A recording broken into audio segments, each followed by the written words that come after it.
Hello guys, ఇలా టొమాటోల్ని పండినవి and పచ్చిమిరపకాయలు తీసుకొని బాగా క్లీన్ చేసిన తర్వాత వీడియోలో చూపిస్తున్నట్లు 4 ముక్కలుగా ఇలా అన్నీ చేసుకోవాలి.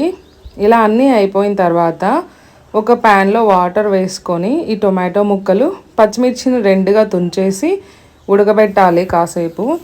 ఇవి బాగా ఉడికిన తర్వాత ఇందులో ఎక్స్ట్రా వాటర్ని తీసేసి పప్పు గుత్తితో బాగా ఎనుపుకోవాలి, తగినంత సాల్ట్ వేసి.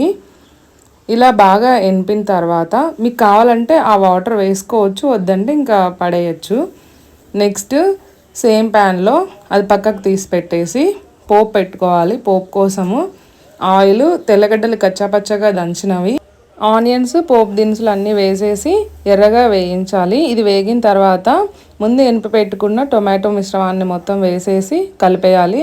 కొంచెం కొత్తిమీర వేస్తే చాలా టేస్టీగా ఉంటుంది. అంతేనండి. Please subscribe to